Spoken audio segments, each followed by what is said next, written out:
propose un petit intermède en images avant la troisième table ronde avec un film tourné par Talentéo à l'occasion de la Journée internationale du handicap.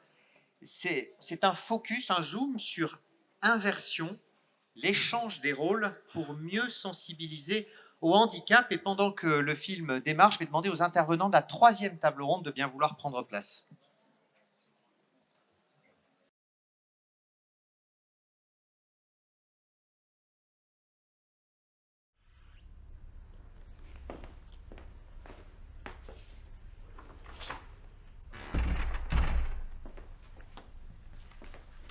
Bonjour. Bonjour, mettez votre fauteuil là. Ah, excusez-moi, je n'ai pas de fauteuil. Ah, ok, je suis désolé, je voulais dire asseyez-vous. Ben oui, mais je vais vous trouver une chaise. Non mais, ne vous inquiétez pas, j'ai l'habitude. Je peux continuer debout. Ok, parce que c'est pas écrit sur votre CV, je m'attendais pas à recevoir un. Un valide, ouais. Oui, c'est ça.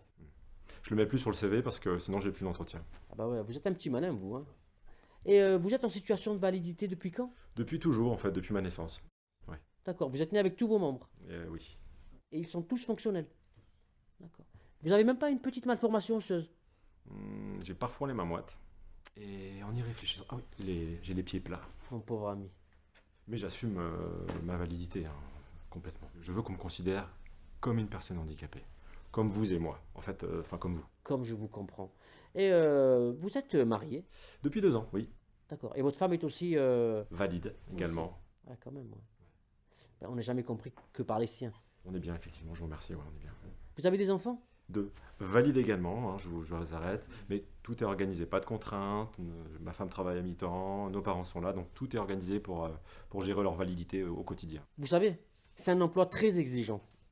Et vous l'avez vu, notre société n'est pas du tout adaptée pour recevoir des... Des valides. Oui, voilà.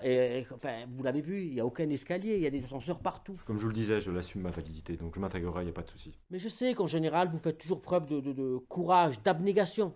Vous êtes souvent un modèle pour nous. J'ai besoin de ce travail. Comme je vous comprends. Mais mettez-vous à ma place. Ouais, c'est une image, hein. Vous savez, nous sommes rentrés dans une ère de compétitivité. On ne peut plus faire dans le social. Je dis pas ça pour vous. Faites-le pour les quotas. Faites-le pour les 6%. Vous allez gagner de l'argent, monsieur. Vous allez Vous voir. savez, dans un monde idéal, moi je rêverais d'embaucher que des gens comme vous. Mais on n'est pas dans un monde idéal. Bah, je vous remercie de m'avoir reçu. Bon, écoutez, je vais faire passer votre CV à la mission validité. Ils verront si à l'accueil ou au courrier, ils n'ont pas un poste adapté. Le courrier, j'aimerais bien que je collectionne les timbres.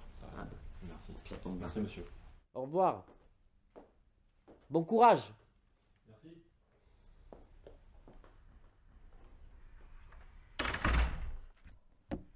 C'est chiant ces CV anonymes.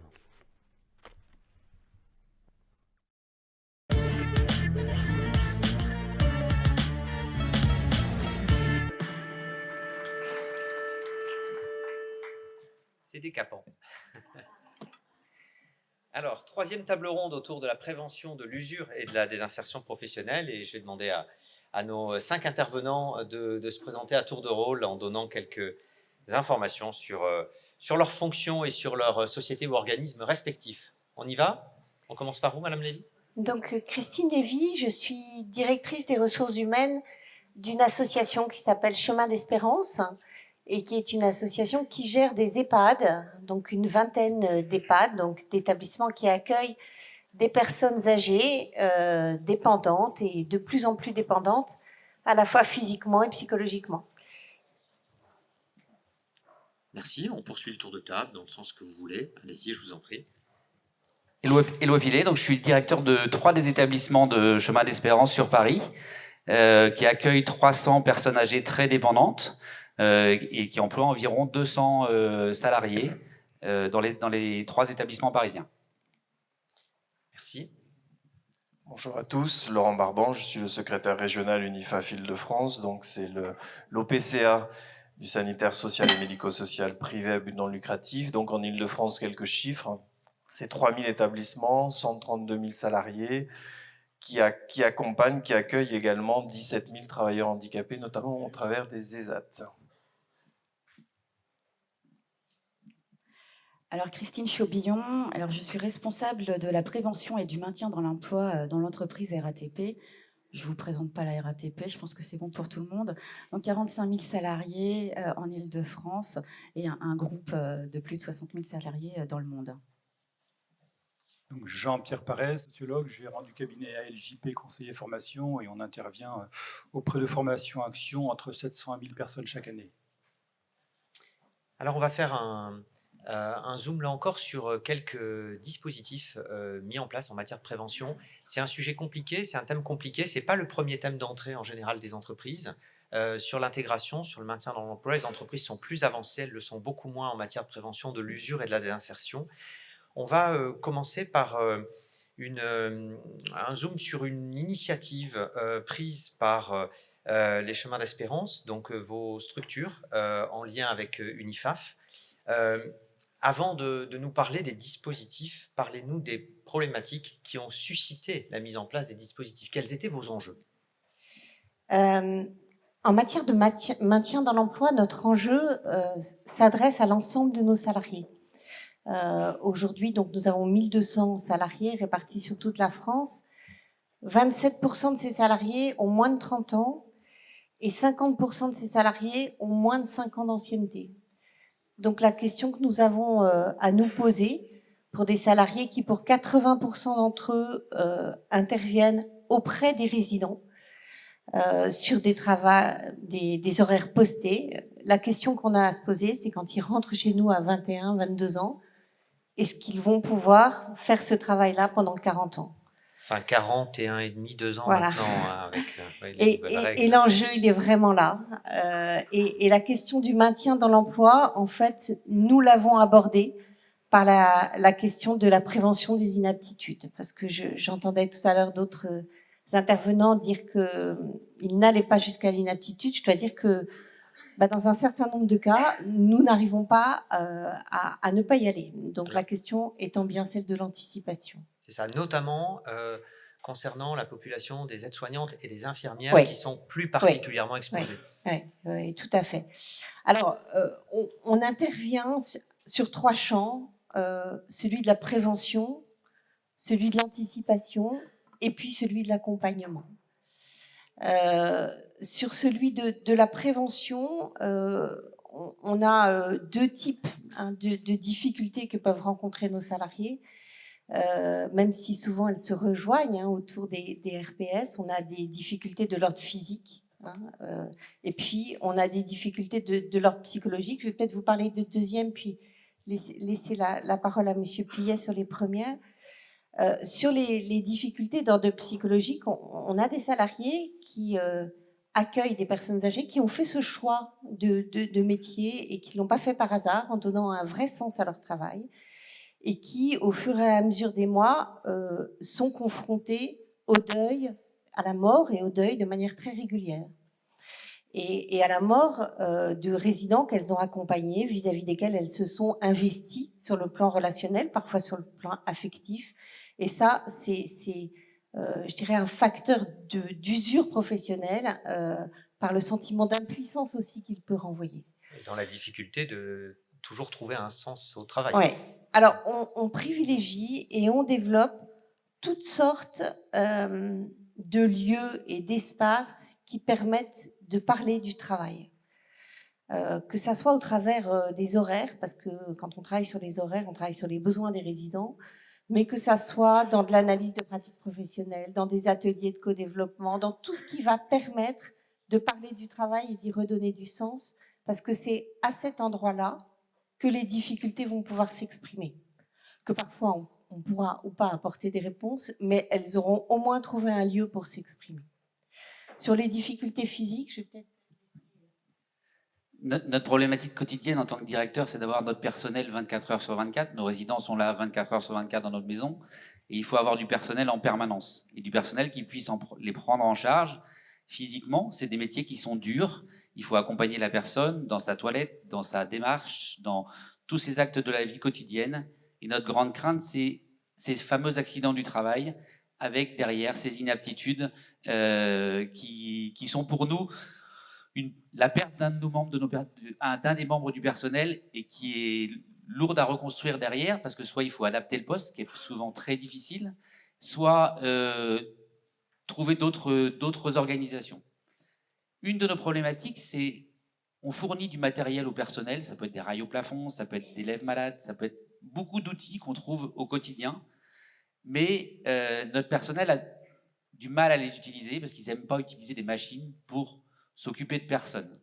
Et c'est vrai que le lien physique entre l'aide-soignante ou l'infirmière et le résident, souvent, passe par des moyens techniques que le personnel n'aime pas utiliser.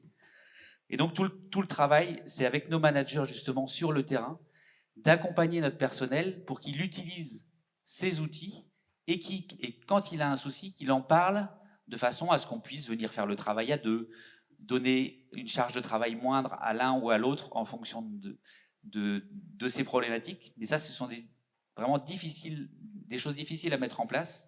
Et il faut être en lien, effectivement, avec le médecin du travail. On a la chance d'avoir un service qui a une assistante sociale qui est à disposition du personnel, les psychologues qui interviennent dans l'établissement. Voilà, c'est des choses qui existent et que le directeur d'établissement doit mettre en œuvre auprès de chacun de ses salariés, en étant bienveillant avec eux, beaucoup dans l'écoute aussi de ce qui se passe, et que les managers de terrain, les infirmières cadres, les responsables hôtelières, aillent faire le travail avec le personnel de façon à ce qu'ils se rendent compte de ce qui se passe sur le terrain. Et c'est pas évident, Éloi Pillet, parce que vous avez mené un certain nombre de campagnes de sensibilisation dans certains établissements, avec aussi des affiches, etc., pour rappeler qu'il y a ces lève-malades, ces rails, etc. Et culturellement, c'est compliqué, les réflexes sont la vie dure, et vous avez aujourd'hui pas un fort taux d'utilisation de ces outils-là d'aide. Voilà, comme je disais tout à l'heure, le personnel a du mal à utiliser ces outils parce qu'il aime bien être en contact avec la personne. On a fait énormément de travail avec le CHSCT, avec les instances représentatives du personnel. Et c'est un travail qu'il faut refaire au quotidien et faire accompagner le personnel par les encadrants pour qu'ils utilisent ces outils. Christine Lévy ? Oui, on s'est posé la question, on a eu le sentiment d'être sur la prévention des accidents du travail en retard par rapport, par exemple, au secteur industriel. On a vraiment interrogé nos salariés et on a l'impression que la question du prendre soin de l'autre vient toujours en premier avant la question du prendre soin de soi.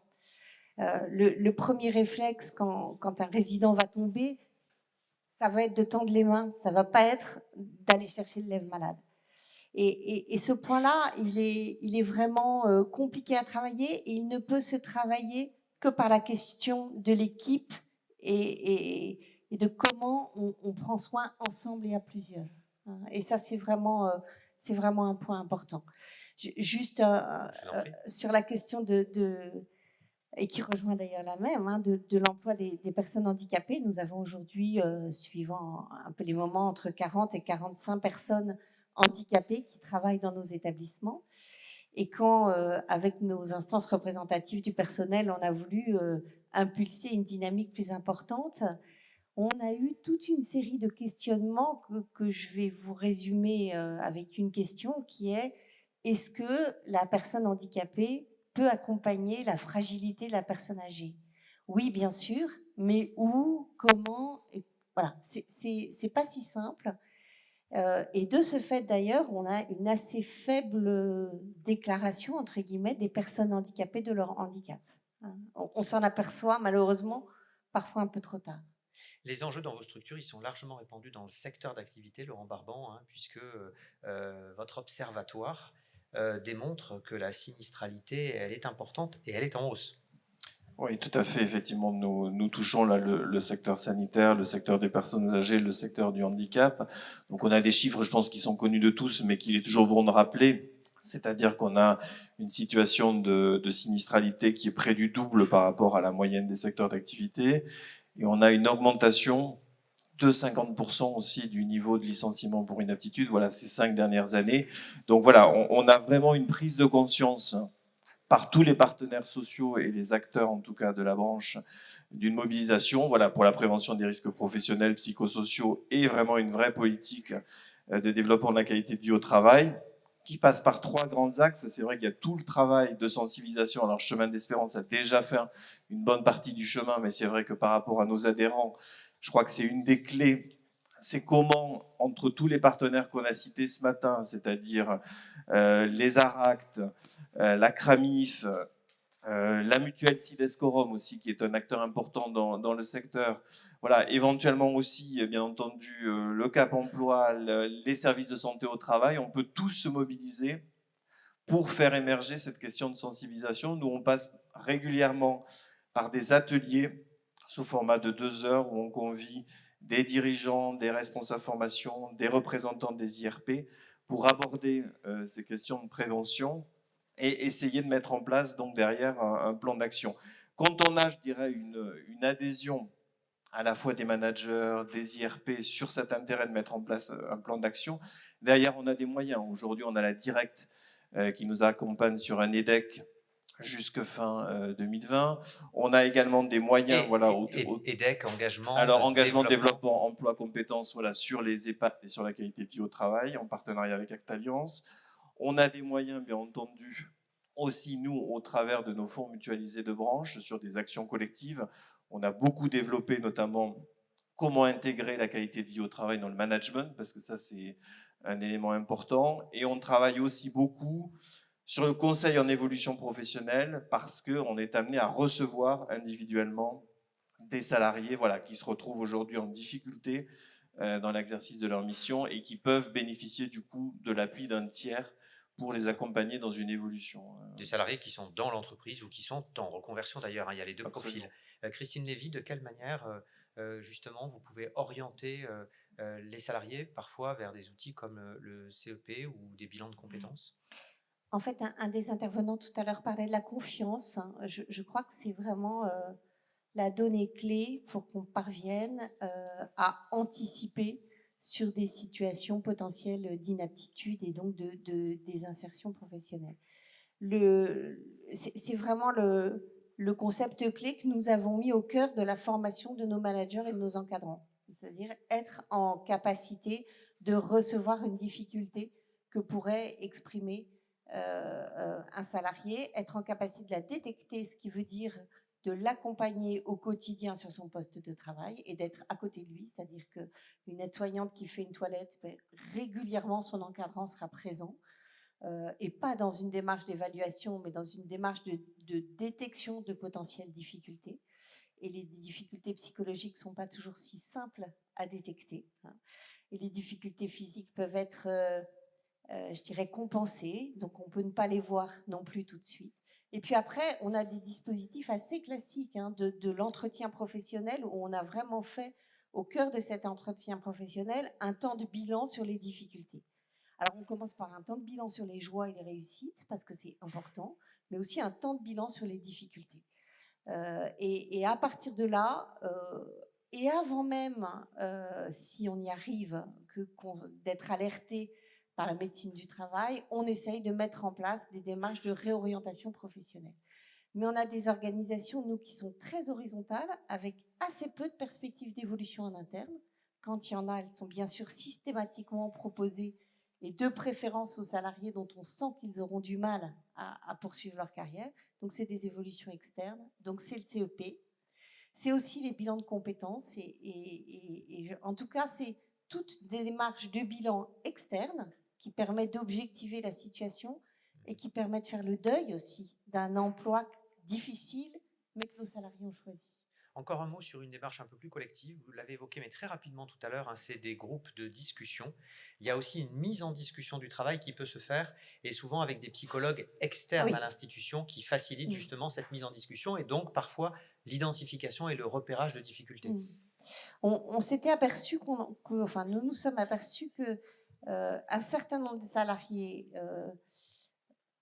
évoquent des situations d'épuisement professionnel liées à un sentiment d'impuissance fort face à des résidents désorientés qui ont eux-mêmes du mal à reconnaître leurs difficultés. On parle de résidents atteints de la maladie d'Alzheimer ou apparentés et qui refusent le soin. C'est-à-dire qu'on a des soignants qui sont confrontés à des résidents qui refusent le soin. Donc en termes d'identité professionnelle, c'est clair que ça vient vraiment questionner. et on met en place des ateliers de co-développement pour qu'ils identifient ensemble leurs difficultés communes et ensemble des grilles de lecture qui peuvent être différentes les unes des autres, mais qui peuvent permettre de trouver des issues. Et j'insiste vraiment sur ces cas d'inaptitude liés à des raisons psychologiques qui arrivent d'un coup. En fait, pendant des années, on voit que la personne est fatiguée, et puis d'un coup, elle est déclarée inapte. Et si on n'a pas travaillé en amont, à ce moment-là, on met vraiment la personne en danger. Christine Chaubillon, vous avez quelques points communs avec ces structures-là, notamment, on va dire, la relation avec la clientèle qui est à l'origine de certains types de risques. Quels sont vos enjeux? Quels sont les types de risques que vous avez identifiés?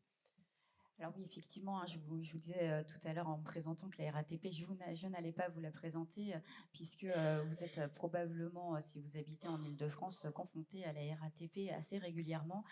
Et l'entreprise de transport que nous sommes, nous avons effectivement un certain nombre de salariés en contact avec le public. Et lorsque l'on regarde une étude épidémiologique qui avait été réalisée par le service de santé au travail interne de la RATP, cette étude nous indique qu'il y a 3 causes principales d'inaptitude. La première, c'est les risques psychiques, enfin les troubles psychiques, pardon, les TMS et ensuite les troubles cardiovasculaires. Et quand on regarde les troubles psychiques, pour une part, ils sont dus à des traumatismes post-agression. Donc c'est vraiment un enjeu fort pour nous aujourd'hui, puisque un salarié, lorsqu'il ne peut plus travailler en contact avec le public, eh bien là, l'inaptitude arrive. Il ne peut pas rester sur son poste. Donc dans ce cadre-là, on travaille actuellement sur un atelier qui va utiliser la TCC pour restaurer une certaine aptitude à la clientèle du salarié. Alors, on a plusieurs métiers face à la clientèle. Vous connaissez le conducteur de bus, mais on a d'autres salariés face à la clientèle, le contrôleur, l'agent de sécurité ou encore la personne qui est dans les stations. Et ce n'est pas tout à fait la même relation face à la clientèle. Donc voilà, on travaille sur cet atelier pour restaurer cette aptitude, pour s'assurer que le salarié puisse être reclassé sur un autre métier dans l'entreprise, toujours face à la clientèle, puisqu'on a une entreprise de transport. Alors, on a aussi toute une activité de maintenance au sein de la RATP, mais pour entrer dans ces activités de maintenance, il est nécessaire d'avoir des compétences liées à la maintenance, donc soit un diplôme technique que l'on a acquis à l'école, soit une remise à niveau. Et donc là encore, pour ces salariés qui ne pourraient pas rester sur leur métier face à la clientèle, on est en train de travailler avec un centre de rééducation professionnelle pour les mettre à niveau, pour qu'ils puissent acquérir des CQP maintenance afin de les reclasser ensuite sur des métiers de la maintenance. Vous avez concernant les TMS une nouvelle dynamique aussi donc, qui se met en place avec une association, on va dire, plus étroite à la fois des médecins du travail et des ergonomes, alors que jusque-là, voilà, leur intervention pouvait être un peu restrictive. Alors oui, donc deuxième cause d'inaptitude ou en tout cas de problématique de maintien dans l'emploi, les troubles musculo-squelettiques. Et mais c'est pas la seule raison, mais en tout cas on a aujourd'hui une volonté de dynamiser la dynamique ergonomique. Puisque jusqu'à présent, on réalisait des études ergonomiques dans le cadre du maintien dans l'emploi des salariés RQTH. On réalisait également des études lorsqu'on avait des gros projets. On fait toute une station, on fait tout un groupe. Donc là encore, on menait des études avant projet. Mais les études au quotidien, celles-ci, elles étaient moindres. Alors, il y en avait, mais moindres. Et on souhaite justement mettre en place et faire en sorte que chaque manager, chaque RH, chaque chef de projet pense ergonomie lorsqu'il est dans une action. Parce que là, aujourd'hui, c'est formalisé, c'est structuré quand il s'agit de travailleurs handicapés. Ça ne l'est pas forcément quand il s'agit de prévenir l'usure et que le handicap n'est pas encore là. Exactement. Donc dans ce cadre-là, on est en train de monter un marché cadre avec des organismes, des cabinets d'ergonomie. Et toute cette démarche s'accompagnera de communication pour que toujours tous les acteurs puissent intégrer cette démarche et faire en sorte qu'il y ait de limiter, on va peut-être pas de supprimer, mais en tout cas de limiter l'usure professionnelle. Parce qu'aujourd'hui, donc 46 000 salariés, vous avez 2 ergonomes en interne et Oui, la nécessité bien souvent de faire appel à des partenaires externes. Et donc cet exactement. appel d'offres, ça vise à quoi précisément? Dans quel type de situation? Alors, toutes les situations, donc effectivement, on a 2 ergonomes dans l'entreprise, qui est présent aussi aujourd'hui. J'avais dit que je ne parlerais pas de toi, Guillaume, mais trop tard. Donc, 2 ergonomes pour 46 000 salariés, pour 234 métiers, voilà, c'est pas suffisant. Et donc, cet appel d'offres va avoir plusieurs lots. Donc, toujours un lot sur les études ergonomiques pour l'aménagement des postes de travail des salariés en situation de handicap. Un lot sur les avant-projets, lorsqu'on a des gros projets d'ingénierie, prolongement d'une ligne de métro, installation d'un poste de commande centralisé. Voilà, ça, ce sont des gros projets, donc ces projets-là. Mais des plus petits projets, juste une réorganisation dans l'équipe. Donc, c'est pas spécialement du bâtiment ou de l'installation de mobilier, c'est aussi dans l'organisation du travail. Donc, on va avoir un lot sur ce sujet-là et un dernier lot sur l'aménagement des bâtiments tertiaires, puisqu'on est dans une dynamique d'amélioration de nos bâtiments tertiaires. Sur les TMS, vous essayez de travailler aussi davantage avec les médecins du travail, notamment pour détecter les problèmes de lombalgie, parce qu'aujourd'hui, la coordination, l'articulation n'était pas forcément idéale. Alors, c'est pas qu'elle n'était pas idéale, mais c'est qu'on n'en parlait pas assez. On arrivait trop souvent en pompier. Voilà, le salarié, mais il ne peut plus conduire son bus, il ne peut plus être poseur de voix. Voilà, on arrivait un peu tard. C'était déjà déclaré. C'était déjà déclaré et on arrivait à gérer la situation. Donc en général, ça arrivait parce que le salarié était déclaré en inaptitude et donc il fallait le reclasser. Donc, on souhaite travailler en amont et à chaque fois, sur toutes les situations, on souhaite déplacer le curseur et continuer la gestion, puisque il faut bien le faire lorsqu'on n'a pas pu détecter avant, mais en tout cas, être dans une dynamique de prévention et détection précoce des problématiques. Donc, dans ce cadre-là, on travaille effectivement avec les médecins du travail, mais pas que, puisqu'on a mis en place un comité que l'on appelle comité d'insertion, de maintien dans l'emploi et de soutien. Donc c'est un peu long, mais bon. Ce comité se réunit autant que de besoin pour traiter la situation d'un salarié ou d'une équipe. Et ce comité réunit le médecin du travail, le service social, le RH, le manager et le correspondant maintien dans l'emploi ou correspondant handicap pour traiter la situation du salarié. Et ce que l'on souhaite, ce que l'on promeut dans l'entreprise, c'est de mobiliser ce comité de façon précoce. Dès que l'on détecte une problématique de maintien dans l'emploi, quelle qu'elle soit. Jean-Pierre Paré, vous êtes un interlocuteur de référence, vous faites autorité en matière de maintien dans l'emploi depuis de nombreuses années maintenant et de prévention de l'usure. Peut-être un mot un peu global sur les avancées de la prévention de l'usure et de la désinsertion depuis quelques années. C'est un sujet qui reste compliqué et souvent les entreprises sont assez transparentes pour dire que c'est un sujet sur lequel il est compliqué d'avancer et sur lequel elles n'ont pas forcément beaucoup de maturité. Tout à fait, parce qu'en fait, il faut en appeler à une véritable révolution culturelle dans ce pays. On fonctionne exactement comme dans les 30 Glorieuses. Tout à l'heure, ça a été dit, le salarié est en arrêt, il est réputé en termes juridiques avoir un contrat de travail suspendu. L'employeur ne peut pas le contacter pendant son arrêt de travail, et le salarié, lui, j'ai le droit d'être arrêté. Vous imaginez, 25 ans dans cette entreprise, jamais une journée d'arrêt, j'ai un accident, personne ne me téléphone. Tout est fait pour que ça ne fonctionne pas. Tout est fait pour que ça ne fonctionne pas. Tout à l'heure, vous avez eu les éléments essentiels sur le handicap. Ne parlez pas de handicap. Le handicap, on n'en veut pas. On est ici en Ile-de-France où c'est le plus compliqué. À chaque fois, je ne le fais plus parce que ça ne m'amuse plus, je faisais beaucoup de sensibilisation dans cette maison et dans d'autres sur le handicap. À chaque fois, on commence et je mettais les gens en situation positive, en situation d'humour. J'affiche le mot handicap. Retard, pénibilité, absentéisme, incapacité, peur. C'est fini, c'est foutu. Dans ce pays, nous avons des codes, nous avons des cultures, nous avons des modes de fonctionnement. Vous parlez à un employeur quel qu'il soit, un dirigeant d'entreprise, les personnes handicapées, vous ne l'intéressez pas. Vous lui parlez de l'absentéisme et vous lui parlez d'inaptitude. Alors là, il en a plein sans comprendre qu'il s'agit de la même chose.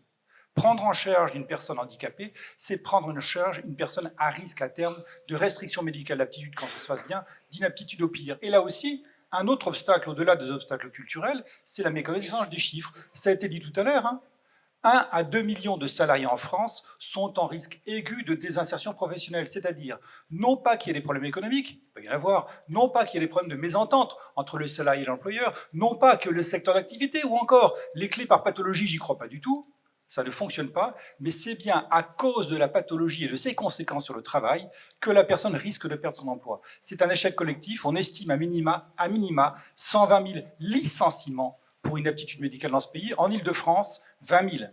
20 000.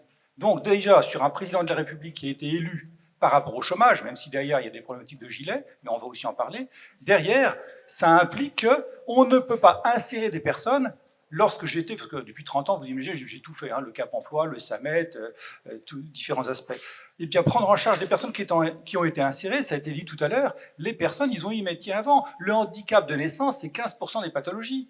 Ça veut dire que c'est 85% des personnes que l'on rencontre, c'est du handicap acquis en cours de carrière. Tout à l'heure, une personne, un salarié sur 4 sera blessé en cours de carrière. Et c'est pour ça que un des éléments très importants à connaître, c'est la méconnaissance des coûts. Un des messages très importants pour les employeurs, c'est travailler à la mise en place d'une cellule de maintien en emploi avec les partenaires sociaux, avec les assistants de services sociaux, qui effectivement ont un rôle essentiel, sans parler des médecins du travail ou des médecins de prévention d'un public, eh bien, ça permet de réduire les coûts. Moi, ça ne me choque pas. Vous êtes sollicité assez régulièrement par des entreprises pour faire des formations. Alors, des formations d'ailleurs à la fois de RH, de managers, de salariés, et puis parfois justement des partenaires que vous venez de citer. Sur quoi mettez-vous l'accent et en matière de coûts, coûts directs et coûts indirects aussi? Alors, il y a une étude qui a été sortie, un petit peu, on peut en contester les items, mais de toute façon, comme il n'y en a pas d'autres, ça a le mérite d'exister, sur l'absentéisme.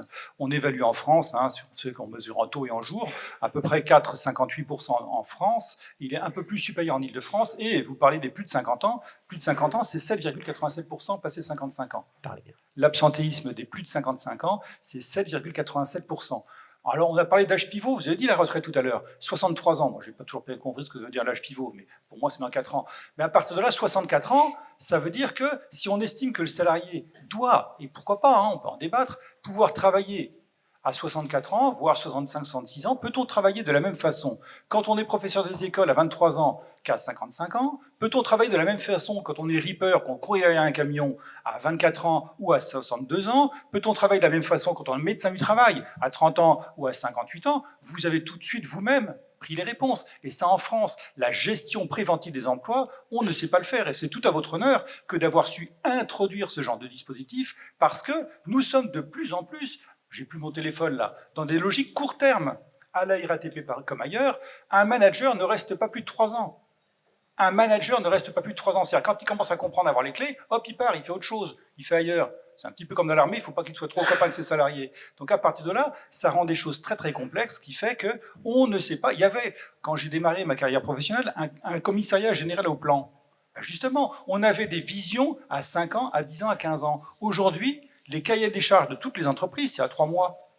C'est à 3 mois. Comment voulez-vous se poser et essayer de réfléchir sur ce genre de choses? Les contrats générationnels, alors pour moi, j'y croyais énormément. C'est qu'un salarié à 55 ans pouvait tutorer, coacher, suivre un nouvel arrivé. Ça a été un échec retentissant. Je crois qu'il n'y en avait pas 1500 dans toute la France. Regardez la pénibilité. On est revenu en 2011 où quand une personne aura un taux de plus de 10%, c'est sur les frêles épaules du médecin conseil qu'on pourrait voir si cette personne-là pourrait prétendre à un départ anticipé. Tous ces dispositifs français sont très difficiles. C'est pour ça que moi, je vise vraiment les coûts. Les coûts, c'est-à-dire démontrer à l'employeur le fait qu'il a à gagner de l'argent à travailler avec des personnes en difficulté. La deuxième chose, c'est d'accompagner les gens pendant l'arrêt. Alors là aussi, pendant l'arrêt de travail, quelqu'un a parlé tout à l'heure des médecins traitants, c'est trop tôt. On n'est pas capacitaire. j'ai été sa maître, hein, et j'ai travaillé avec un médecin du travail qui lui-même était médecin traitant. Donc il connaît tous les médecins traitants, tous les médecins spécialistes dans sa vie. On a fait une sensibilisation aux médecins traitants. On a explosé nous-mêmes en tant que SAMET, et on a explosé les services sociaux de la CARSAT qui ont dit on n'en peut plus, on n'est pas en nombre. Compte tenu des difficultés, c'est-à-dire 20 000 en Ile-de-France, risque aigu de licenciement, sans parler des autres, déjà entre nous, soyons capacitaires par la mise en place de cellules dédiées, des super SAMET, mais généralisées partout, y compris dès les services hospitaliers, et là, on pourra commencer à travailler. Un petit ajout, et ensuite Christine Chaubillon, juste un ajout, Jean-Pierre Paré, ça implique quoi en termes de dialogue social? Ah, tout à fait, parce que tout à l'heure, hein, on a parlé des systèmes suisses et des systèmes allemands. Bon, on connaît bien tout ça, il n'y a qu'à regarder la fin du rapport Lecoq, hein, les SUVAT, les CORAT. Pour moi, personne de confiance. Je voudrais transférer ce que vous mettez en place pour le suivi d'une personne très âgée, avec une personne de confiance, dans le monde du travail. C'est-à-dire que le salarié, pendant son arrêt de travail, s'il a quelqu'un qui est une personne de confiance, et qui pourra changer d'ailleurs selon les situations, eh bien, cette personne de confiance est elle qui fera le lien entre la pathologie, les conséquences de la pathologie et l'anticipation du retour au travail. Et qui fera qu'il n'y aura pas une déconnexion non plus entre le salarié qui, petit à petit, les mois passant, il devient sinistrosé. Ne peut c'est plus pour ça revenir. Oui. Un chiffre très important qui commence à être développé, mais ne l'est pas assez connu. 6 mois d'arrêt, un risque sur 2 de ne pas reprendre. 1 an d'arrêt, 75% de risque de ne pas reprendre. 2 ans d'arrêt, c'est à la marge. Le premier facteur discriminant, c'est pas la pathologie, le secteur d'activité ou la taille, c'est la durée de l'arrêt de travail. Et ça, encore une fois, les freins sont énormes, ils sont partout, ils sont médicaux, sociaux, culturels, économiques, etc. Christine Chaubillon? Oui, je voulais rajouter un point sur le salarié en arrêt de travail. Pour nous, RH, alors je ne sais pas si c'est pareil dans d'autres entreprises, mais pendant 2 années, on nous a dit « il est en arrêt, suspension du contrat de travail, tu le laisses tranquille ». Voilà, donc on faisait ça, hein, on le laissait tranquille. Et puis, une semaine avant son retour, alors quelquefois il nous appelait, quelquefois même pas, et puis le jour J, paf, le médecin du travail nous dit « Ah, vous savez, il est en inaptitude. Oh mince, c'est qui déjà? Ah, il est arrêté depuis 3 ans. Ah ben non, je le connais pas. » Voilà, donc face à ce constat, on a travaillé déjà avec nos juristes parce qu'on savait finalement pas si on pouvait ou pas faire quelque chose. Donc on a travaillé avec les juristes, on a travaillé avec les médecins du travail, et donc maintenant, pour certaines situations, hein, on peut mettre en place des essais encadrés, et ça fonctionne. J'ai l'exemple là d'un monsieur qui est venu me voir hier et qui était très content puisque pendant son arrêt de travail, il a fait un essai encadré sur un autre métier que celui pour lequel il avait été recruté. Cet essai encadré a été tout à fait positif. Le médecin du travail nous a dit effectivement il a l'aptitude pour arriver sur ce métier, et donc il ne va même pas passer par l'inaptitude, même pas par un aménagement de poste. À son retour d'arrêt de travail, il va intégrer la formation qui est en lien avec ce métier pour ensuite intégrer ce métier. Donc ça fonctionne, mais il fallait qu'on soit rassuré sur le fait qu'on puisse faire quelque chose pour les salariés en arrêt. Pendant tout un temps, on nous l'a interdit. Tout à fait. Ah oui, alors, mais nous, la pré-reprise, c'est vraiment quelque chose qui est utilisé beaucoup. La pré-reprise, c'est un outil que l'on a mis en place, comme un certain nombre d'entre vous, et que l'on a déployé largement en 2016. Donc on avait fait une forte communication auprès des salariés, des médecins traitants qui sont référés référents pour la RATP, les médecins du travail, les médecins de soins RATP, enfin bref, tout le monde. Et la visite de pré-reprise est utilisée. Alors, quelquefois encore un peu trop tardivement, mais c'est utilisé, et cela nous permet de pouvoir aménager le poste de travail, ou en tout cas d'organiser la reprise plus facilement et en tout cas de la meilleure façon possible.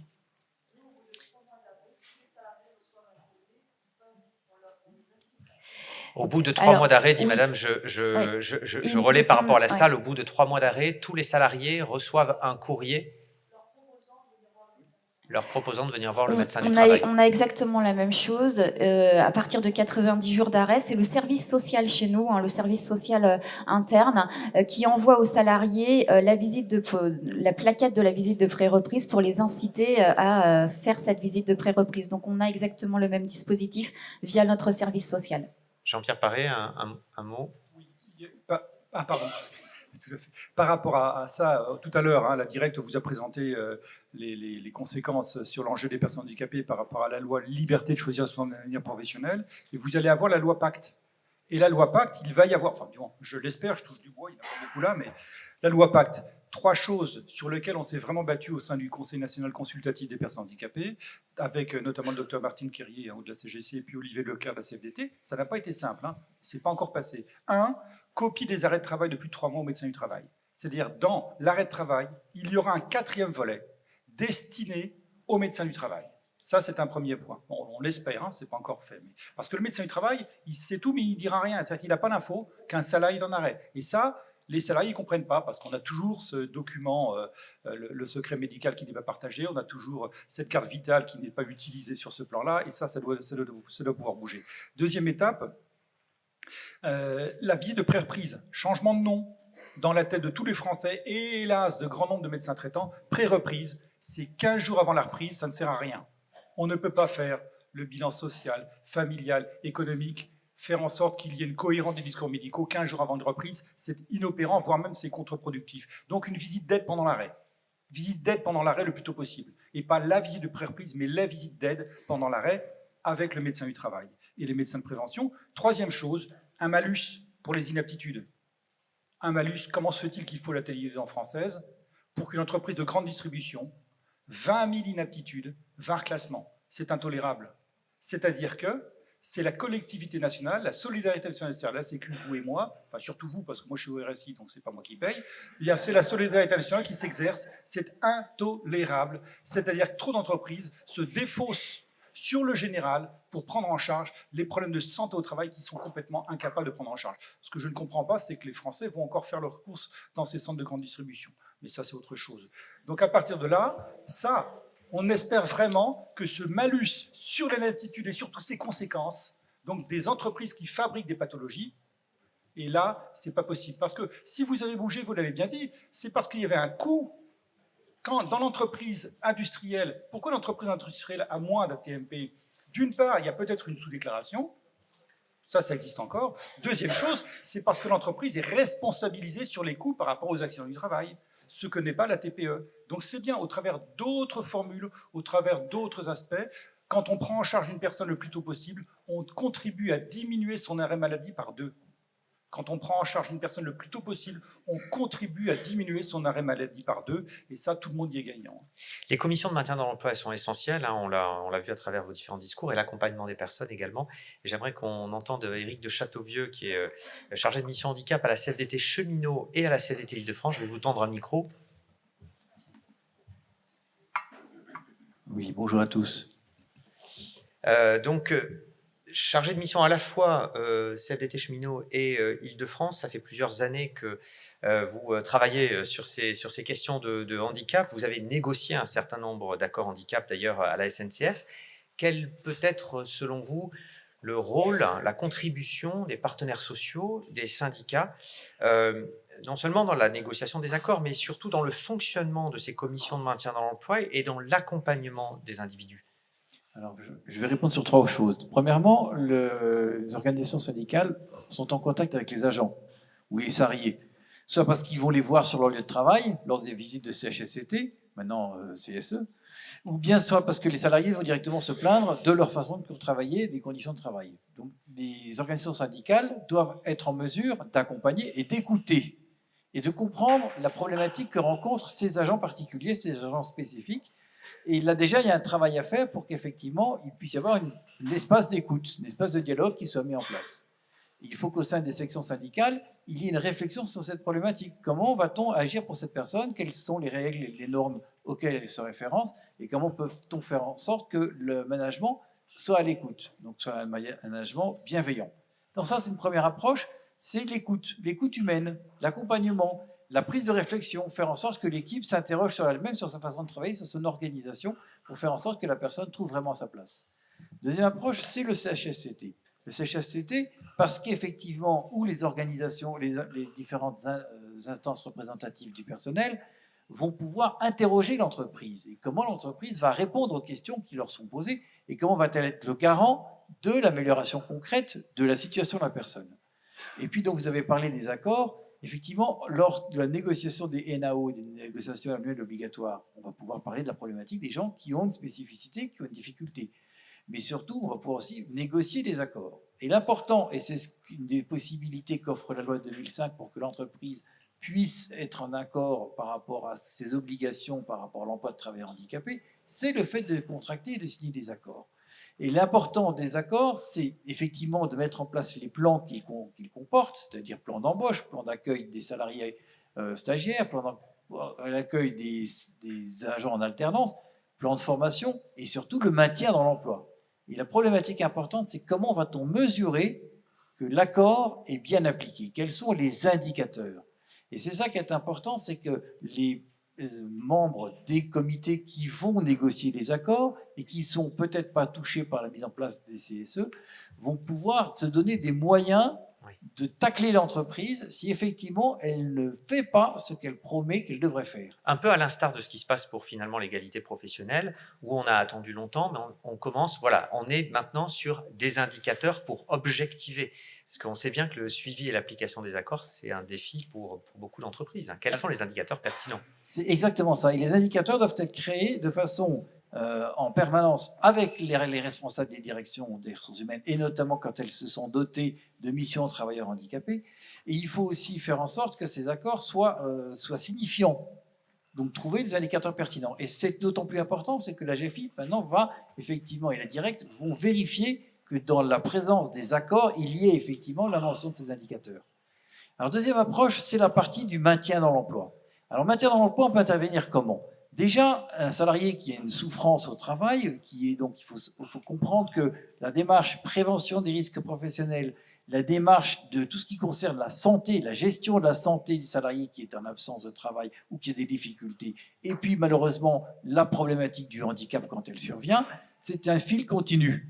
Et le syndicat, notamment, peut donner une alerte, peut dire, tiens, il y a un signalement, il y a quelque chose de compliqué qui se passe, qu'est-ce qu'on peut faire? Va-t-on aller écouter les salariés? Va-t-on faire interroger le collectif de travail sur sa façon de travailler? Et surtout, quand il y a les cellules de maintien dans l'emploi, dans certains grands groupes, on commence à réfléchir à la mettre en place, ou bien on va utiliser celles qui existent à l'extérieur, donc la CRAMIF, CARSAT et autres. Il peut y avoir cet accompagnement du salarié qui peut être fait par le syndicat. Le syndicaliste peut être aussi la personne de confiance. Et le syndicaliste peut aussi faire interroger ces cellules par rapport à des solutions nouvelles. Il peut aider à émerger des solutions nouvelles. Et Jean-Pierre Paré a expliqué rapidement, mais il a mis en place toute une méthode très particulière et très précise avec un document unique et avec un processus en 10 points qui permet que la personne qui est en arrêt maladie va être accompagnée et que l'ensemble des intervenants, que ce soit le médecin du travail, le médecin traitant et les différentes personnalités de l'action sociale et autres, vont parler le même langage, s'échanger les mêmes informations et être en cohérence. Eh bien, le syndicaliste, on peut lui faire confiance, il peut être aussi dans ses démarches de cohérence. Merci. Et en plus, la dernière chose que je dirais, et ça c'est complètement novateur, c'est que le syndicaliste peut aider à faire en sorte que l'entreprise prenne en compte la nécessité de mettre en place une mission handicap hors les murs. Qu'est-ce que c'est que ce truc-là?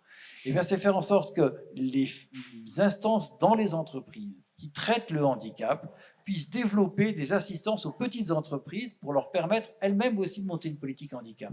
Et c'est ce qui se passe dans la Directe 92, où on met en place ce projet Handi-PME, où effectivement, on va faire en sorte que des petites entreprises soient aidées par 5 grandes entreprises pour développer des actions vers le travail handicapé. Eh bien, les partenaires sociaux, que ce soit les syndicalistes ou les représentants de l'entreprise, et les médecins, évidemment, du travail, les médecins traitants, et l'ensemble des accompagnants, peuvent être des acteurs pour travailler en commun, pour faire en sorte que cette réalité de l'emploi des travailleurs qui ont des spécificités devienne une réalité assez ordinaire. Et de faire en sorte que ces salariés extraordinaires deviennent finalement comme les autres et qu'ensemble, on contribue à ce que la différence soit une source de richesse. C'est ça qui est important dans notre travail aujourd'hui. Merci beaucoup pour cette contribution. Dernière petite question avant de prendre vos réactions, commentaires ou questions. Quel type d'indicateurs vous paraissent pertinents quels signaux d'alerte vous paraissent pertinents pour être en amont de l'arrêt de travail? Quand on parle prévention de l'usure et de la désinsertion, voilà, on peut avoir un certain nombre de signaux d'alerte. Il y en a certains qui peuvent se trouver dans le bilan social, mais parfois, bon, ils ne sont pas forcément très complets ou pas forcément très adaptés. Qui est-ce qui veut répondre à cette question compliquée? Jean-Pierre Paré, puis Christine Lévy. Allez-y, je vous en prie. Avant, pas toujours, mais avant un arrêt de travail long, on peut avoir un certain nombre d'arrêts de travail courts.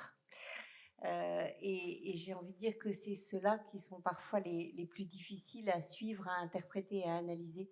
Mais je trouve que là, on a un vrai focus à avoir. Et puis après, on a les indicateurs assez classiques du bilan social. Et dans des petites structures comme les nôtres, parfois la production du bilan social est tellement compliquée qu'on passe plus de temps à le produire qu'à l'analyser. Mais franchement, quand on regarde où arrivent les inaptitudes dans nos établissements et qu'on reprend après coup les indicateurs du bilan social, on se dit qu'on aurait pu quand même avoir un focus particulier sur telle équipe ou tel établissement. Alors, c'est toujours après coup, en tout cas c'est malheureusement après coup, mais on a quand même des indicateurs de turnover, d'absentéisme qui sont importants. Christine Jouillon, puis Jean-Pierre Paré. Nous, on regarde également les chiffres sur les accidents du travail. Parce qu'en fait, on voit bien qu'il y a un vase communicant, même si le terme n'est pas très joli, entre les salariés qui ont eu des accidents du travail et ensuite l'inaptitude. Parce que quelquefois, l'inaptitude, elle arrive plusieurs mois, plusieurs années après. Et c'est la récurrence des accidents du travail qui vont mener à cette inaptitude. Donc c'est pourquoi on travaille sur ce thème-là. On a d'ailleurs un objectif de diminuer par 2 les accidents du travail suite à agression. Je reviens sur ma thématique agression. Et on vient de publier au sein de l'entreprise une politique prévention et sécurité au travail, donc globale pour le groupe. Parce que pour nous, c'est par la prévention, le travail en transversal, la pluridisciplinarité que nous réduirons les situations à risque et l'usure professionnelle. Merci Jean-Pierre Paré. Alors très court avant de prendre quelques remarques. Juste 2 choses de 2 natures différentes dans un premier temps. Les personnes à risque. Les personnes à risque, en fait, vous avez 3 catégories de population. Les gens de plus de 50 ans. Ça, c'est une évidence. On a vu tout à fait, ça se traduit sur l'absentéisme et par rapport au taux, c'est une première chose. On ne pourra pas tout faire. Donc, de commencer par ce type-là. Deuxième chose, l'origine professionnelle d'une pathologie. Quand il s'agit d'un accident du travail ou d'une maladie professionnelle, c'est toujours beaucoup plus compliqué. Troisième étape, les personnes handicapées ou en situation d'invalidité sur poste. C'est-à-dire une attention plus particulière sur les gens qui font déjà l'objet d'une déclaration. Parce que le maintien dans l'emploi, il y a 3 types de difficultés. Il y a l'aggravation de la pathologie, on vient d'en parler. C'est-à-dire que la personne, tous, nous sommes valides, on a vu le film tout à l'heure, mais pour nous tous, ça va mal finir quand même. On connaît la fin, on ne connaît pas le début, mais on connaît la fin. Bon, ce qui veut dire quand même, lorsque la personne handicapée elle-même vieillit, eh bien là, il faut vraiment y porter une attention spécifique. Deuxième chose, c'est l'évolution des techniques. Vous introduisez une nouvelle horaire, un nouvel aménagement technique, une nouvelle organisation du travail, eh bien, il y a un risque aigu de désinsertion professionnelle. La troisième chose, c'est un nouveau chef. Un changement de hiérarchie, un changement d'encadrement. On a parlé des pathologies psychiatriques, mais pas que. Pour tout le monde, la personne qui est nouveau chef, on lui dit tout. Ses clients, les outils, les fournisseurs, les techniques, les machines, on ne lui dit rien sur les hommes.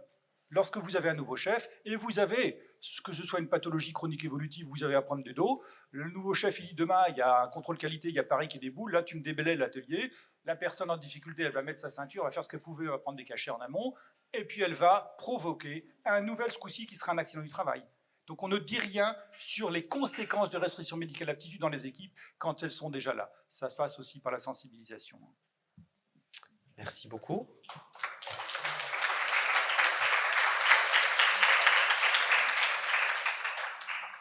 Deux, 3 réactions, questions, commentaires. Madame, 2 mains levées ici. Bonjour, je suis médecin du travail, mon nom c'est Inès Pinheiro, je travaille sur le secteur du 93. Je vois pas mal de salariés des EHPAD et des maisons en retraite. Donc je me trouve énormément de toujours les mêmes pathologies. Souvent, c'est pas parce qu'ils n'utilisent pas les moyens les lèvres malades et tout ça, mais souvent quand tu parles avec les salariés, c'est parce qu'ils n'ont pas le temps, ils sont sous-effectifs.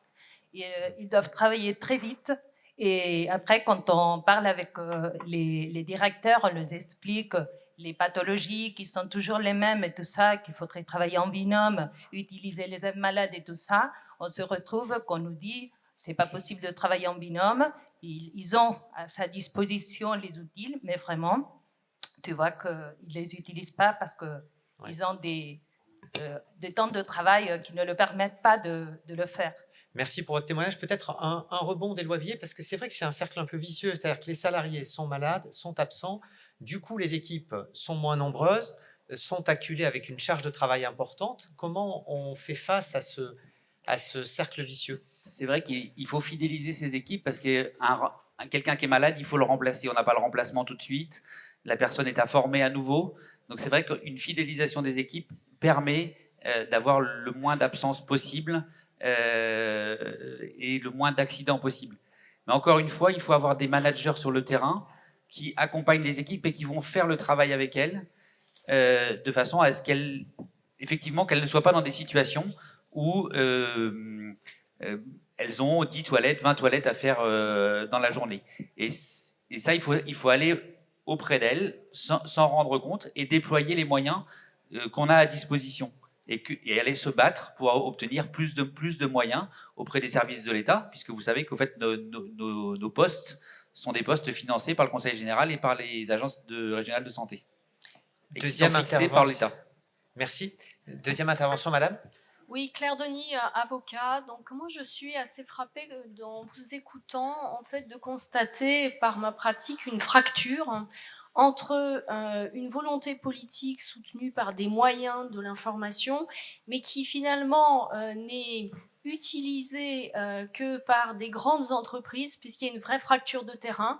Moi qui travaille avec des TPE, des PME, il y en a beaucoup qui connaissent même pas toutes ces institutions qui pourraient les accompagner. Et surtout, il y a une espèce de fracture également entre le milieu médical, quand ils doivent gérer des arrêts de travail et des inaptitudes, parce que y a ce secret médical, il y a le fait qu'on ne sait rien et qu'on prend l'information et au dernier moment et qu'on doit la gérer. Donc il y a cette espèce de fracture entre le haut qui a une vraie volonté et des entreprises qui ont des moyens financiers, qui ont du temps, parce que c'est le temps qui manque le plus souvent aux très petites entreprises, et qui ont aussi des ressources humaines pour créer des services en interne et accompagner. Et les très petites entreprises qui sont quand même la grande majorité du tissu qui embauche, qui, elles, sont totalement démunies, mais n'ont même pas l'information. Donc, je voulais avoir votre réaction par rapport à cette problématique. Peut-être voilà, une réaction de Christine Lévy, puis Laurent Barban sur la question de l'enjeu de comment on cible davantage les TPE, effectivement. Je suis ravie de cette question parce que quand j'entendais, j'ai oublié le nom de... Éric de Châteauvieux. Voilà, proposer une aide aux petites entreprises, je dois dire que... Et pourtant, Chemin d'Espérance, c'est 1200 personnes, mais c'est une DRH où il y a 3 personnes. Donc, quand j'entends tout ce qui peut être mis en place, voilà, il y a un moment où on a beau ne pas être une TPE, il y a quand même des limites à ce qu'on arrive à mettre en place. Hein, voilà. Et donc, du coup, nous, la commission de maintien dans l'emploi, en fait, c'est le directeur en lien avec le médecin du travail. Et là, parfois, c'est un peu les limites aujourd'hui qu'on perçoit à ce qu'on arrive à faire. Laurent Barban.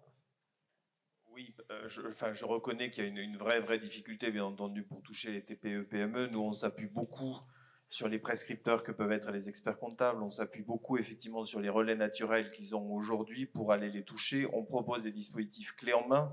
C'est-à-dire, je parlais d'ateliers de sensibilisation où les TPE, PME, les dirigeants vont se retrouver entre pairs et vont vraiment pouvoir échanger, être en situation de confiance. Voilà.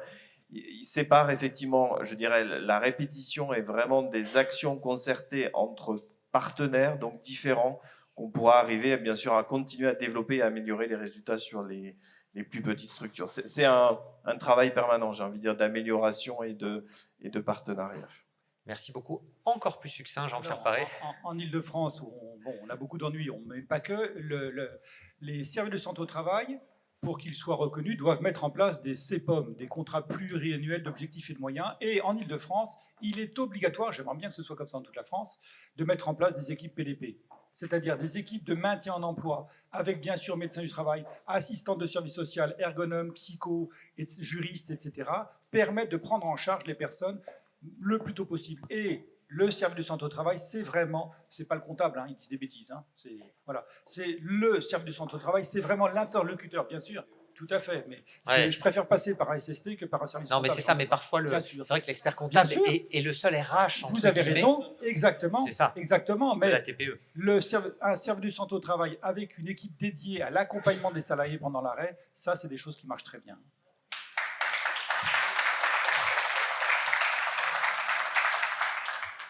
Merci beaucoup. Alors, on a un petit peu de retard. J'ai mais une du dernière retard- question. Du Excusez-moi. retard raisonnable. Alors, on va prendre une toute dernière Je question, vous remercie madame. beaucoup. Je vous en prie. Donc, je suis déléguée syndicale CFTC chez Accenture, ainsi que élue CHSCT. Et donc, je participe à la commission handicap, car nous avons un accord handicap, hein, donc il en existe. Et on travaille en étroite collaboration donc, avec la responsable de la mission handicap, qui par ailleurs fait un travail exceptionnel. Donc voilà, je voulais quand même en tout cas dire que ça existe, en tout cas dans les entreprises et dans les grandes entreprises. En début de séminaire, vous avez évoqué donc que l'accord handicap serait aujourd'hui négocié pour 3 ans avec un seul renouvellement. Pour ma part, je voulais savoir, pouvez-vous expliquer l'après ? Et deuxième question, ça concerne Madame Lévy qui faisait référence à l'outil CEP. Je souhaitais qu'elle précise un petit peu ce que ça signifie le CEP. Voilà, merci à vous. Allez-y. L'accord handicap, je suis tout à fait d'accord avec vous, d'autant quand on regarde les résultats, ils sont plus probants que dans le tout venant. C'est-à-dire que les résultats en termes d'insertion et de maintien dans l'emploi, bon, c'est certainement lié à la taille aussi, mais bon, c'est vrai que c'est des choses. Mais les partenaires sociaux notamment, dans le cadre de la négociation de la loi Liberté de choisir son avenir, ont constaté qu'à terme, l'idée, c'était pas de renouveler des accords pour renouveler des accords, mais c'est bien d'arriver au quota de 6% à terme. Ça veut dire qu'au bout de 2 accords, eh bien l'entreprise paiera à la GFIP et négociera avec les Cap Emploi, les SAMET et la GFIP par rapport à tout ce qui a été dit tout à l'heure. L'idée, c'est d'arriver quand même, tendre à un quota de 6% à terme. Sur le conseil en évolution. Oui, voilà, le CEP, Conseil en évolution professionnelle, donc c'est un dispositif qui a été mis en place par la loi du 5 mars 2014 et qui est aujourd'hui dispensé par un certain nombre d'acteurs donc en Ile-de-France, voilà, comme les pôles emploi, l'APEC, les OPACIF également comme UNIFAF, et c'est un service donc gratuit qui est donc à la main de tous les salariés qui peuvent s'adresser directement donc notamment à leur OPACIF. Donc pour vous c'est peut-être le fonds GESIF Île-de-France voilà qui assure cette mission là actuellement. C'est ça. Merci beaucoup. Une petite précision. Oui, simplement d'apporter une précision de ce qu'a dit M. Paré par rapport à la loi et par rapport à l'accord. Je pense que la philosophie du législateur par rapport à l'accord en disant l'accord est deuxième fois renouvelable, c'est lorsque un accord se met en route, une entreprise va réfléchir sur une politique intégrée dans sa politique RH, la problématique des personnes en situation de handicap. Pendant 3 ans, elle va travailler avec ses partenaires sociaux et l'ensemble des acteurs de l'entreprise. On renouvelle une fois pour permettre à l'entreprise de mettre en place un certain nombre d'actions. Et au bout de 6 ans, parce que 2 fois 2 ans, l'entreprise, en principe, si elle est inclusive et elle a intégré vraiment la dimension handicap dans la QVT, dans tout ce qui concerne les outils RH, ben, elle a vraiment intégré la problématique. C'est ça la philosophie de la loi et cette histoire d'accord. Après, payer à la GFIP 6%, autre chose, je pense qu'il restera toujours des aides qui sont à disposition de l'entreprise, mais la philosophie d'un accord renouvelable une fois, c'est plutôt dans cette logique-là. Il faut que l'entreprise intègre la dimension handicap, pas uniquement avec une politique à part, c'est intégré dans sa politique RH. Et c'est ça la notion de l'inclusion dans l'entreprise. Merci beaucoup pour cette précision et je vous demande de bien vouloir applaudir tous nos intervenants.